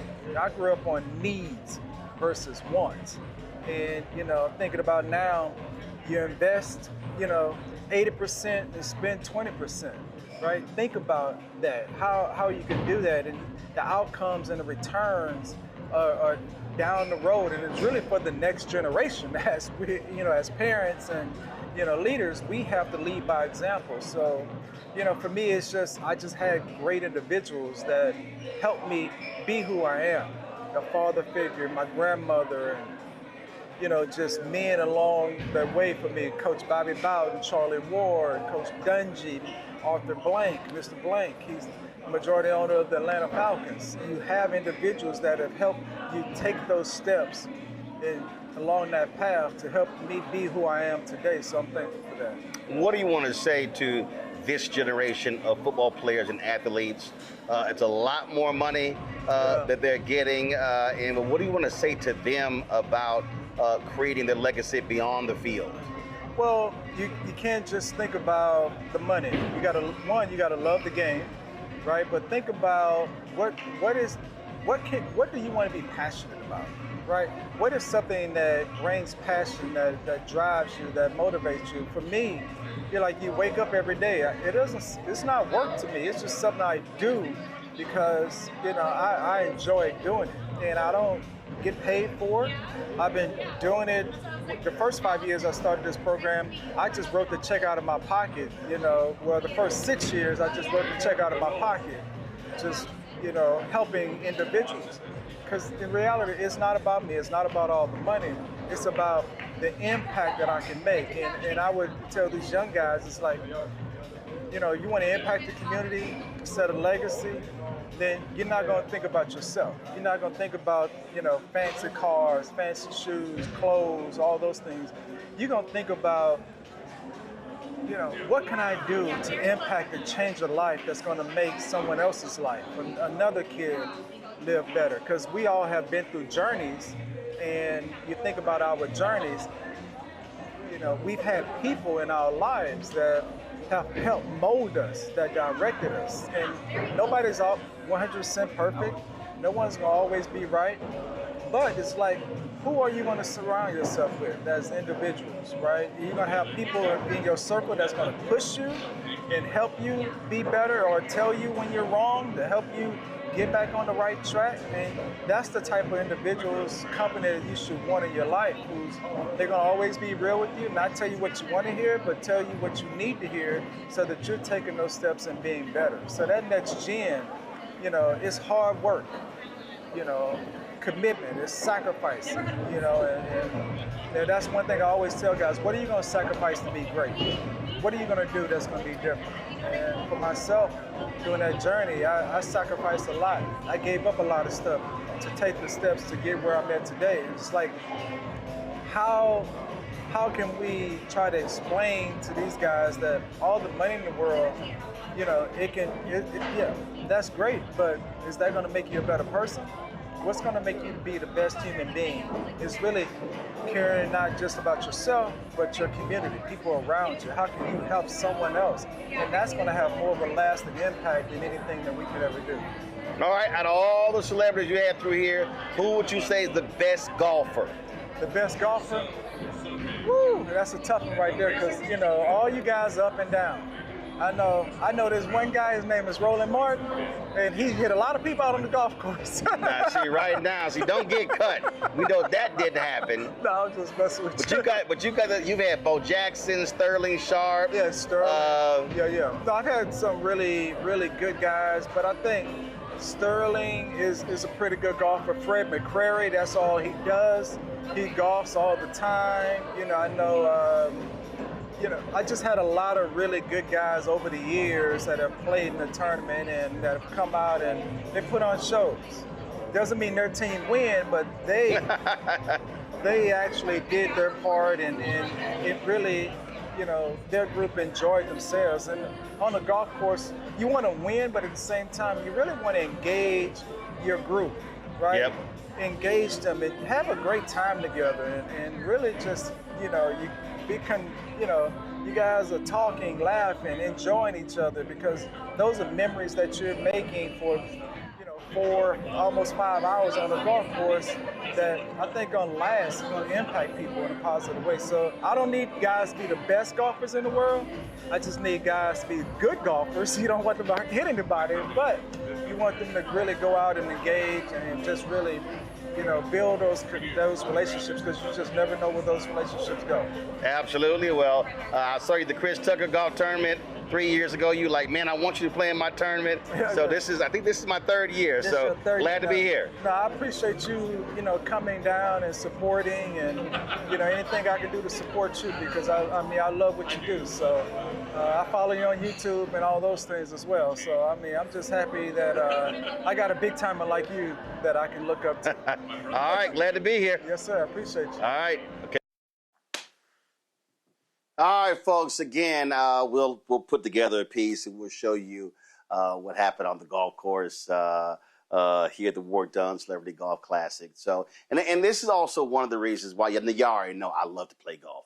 But one of the other reasons why I love to be able to be on the road and travel and do this, because last night, almost $130,000. I think it was $130,000. Like $130,000 was raised last night. And to listen to these stories, we're going to have, there was a package they put together of families talking about how they are impacted. And, you see lots of stories. You see lots of discussions about athletes and former athletes. And you see the flame outs. You see the arrest for domestic violence. You see all the other drama. Somebody got arrested for drugs or whatever. But you don't see oftentimes these type of stories. And so, we, of course, were at the Anthony Anderson Golf Classic last month. the work that they do benefiting the Boys and Girls Club, but actually he's now, the money is benefiting the Chadwick Boseman School of Fine Arts at Howard University. Then Seth the Entertainer, his golf tournament. Jeffrey Osborne, the money they raised there for the arts there in his home state of Rhode Island. Brian Jordan, his foundation. Alex English, what he does for kids there in South Carolina. I mean, just on and on and on. And so the ability for us to be able to bring you these stories and share for you the things that these folks do, I just think it's just so important because you're not going to see these stories being done elsewhere. And I can tell you right now, there are a lot of media people who come to these things and they also don't cover a lot of these things as well. And so I just think it's just important that we share these stories. We share the good works that the folks are doing and how so many people are impacted. And that's what I was saying earlier. When you get out of the New York City, Washington, D.C. bubble and you travel to Palm Desert, California, you travel here to Atlanta. And then, we're going to be on Thursday, I'm going to be in Nashville. First time playing in the NFL Players Alumni Golf Tournament. The work that they actually do there as well. I'll be talking to Al Smith and others. And so this is why this network and this show is so important. And look, I see a lot of the stuff happening out here, y'all. And I get it. Bottom line is, it's just a bunch of crap that I just don't feel like talking about. I just don't have any interest in a lot of the gossip and the silly stuff that you see being discussed on the morning shows and other podcasts and stuff along those lines. And I just have no interest in it. And so I want to be able to bring to you different stories, share with you different stories and things that are happening. And that's why this is critically important. So that is it. I appreciate all of y'all for watching us. Please do me a favor. I'll be here in Atlanta tomorrow. I'm in Nashville Wednesday and Thursday. Memphis, I'm speaking there at the Juneteenth event there. Be sure to get your tickets for that. Saturday, I'm speaking in Dallas. I'll have the information for you as well. So tomorrow, we'll have for you the graphic for Friday's event in Memphis and then for Saturday's event in Dallas. But do me a favor, please. Y'all watching, listen, thousands are watching here. A lot of y'all watching. And listen, support what we do. Subscribe to our YouTube channel. Y'all sitting here. I see y'all comments right now on YouTube. Y'all should be hitting that like button, okay? We should have way more likes than we have right now. But your financial support is really important. And, I hear somebody say, man, here you go, always begging. Well, guess what? Asking you shall receive. Don't ask and you damn sure won't receive. But listen, your support is vital. I'm telling you right now. You don't have millionaires and billionaires. I was reading where the Daily Signal, Ben Shapiro's company, they got started with $4.7 million from a Republican super donor out of Texas. Almost $5 million. PragerU, same thing. Started with $7 million, which allowed them to go on to raise $22 million their first year. We haven't received $22 million in 8 years. So I just want y'all to understand what we're up against when we're battling these right-wing people. So please support the work that we do. Join our Bring the Funk fan club. You want to contribute via Cash App, use the Stripe QR code. You see it right here on the screen. If you're listening, go to blackstarnetwork.com. You can use that QR code for credit cards as well. Checks and money order, make it payable to Roland Martin Unfiltered, P.O. Box 57196, Washington, D.C., 2003 7-0196. PayPal is paypal.me/R Martin Unfiltered. Venmo is venmo.com/RM Unfiltered.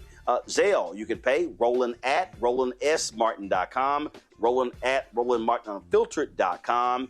Download the Black Star Network app, Apple phone, Android phone, Apple TV, Android TV, Roku,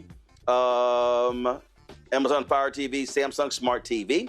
Be sure to get our Roland Martin Unfiltered Black Star Network swag. That's right, hats, t-shirts, mugs, all that good stuff in there. Y'all get it? Hey, post it on social, tag me, and I'll show it on the air. Go to shopblackstarnetwork.com. If you also want to support the black-owned companies that we have, we support more than 50 products that are on our website. Go to shopblackstarnetwork.com. blackstarnetwork.com. All those products you see in our studio, those are all black-owned products on our marketplace segment. Download the app Fan Base. Follow me at Roland S. Martin. And, of course, do me a favor. Watch every Tuesday, of course. Tomorrow, we stream new episodes of A Balanced Life, Reverend Dr. Jackie Hood Martin. And so you'll check that out every Tuesday. Hits at 11 a.m. Eastern. Then we restream it after my show. Then, of course, every Wednesday, The Other Side of Change with Bria Baker and Jamira Burley. Then, of course, every Thursday, Second Opinion with Dr. Ebony Hilton. That's every single Thursday. Then, of course, The Black Table with Dr. Greg Carr, as well as Roland's Book Club. Those stream on Fridays. And, of course, every day, The Breakdown, Brittany Noble, streams every day at noon Eastern. So those are all the shows that we have here on the Black Star Network. Folks, that's it. Hope y'all have a great night. Go Spurs! Yes. That's right. Donald Trump is screwing everything up. He's going to be at the game tonight, as he always does, screw stuff up. But it's so it goes. All right, y'all. I'll see y'all tomorrow right here. Roland Martin Unfiltered on the Black Star Network. Holla!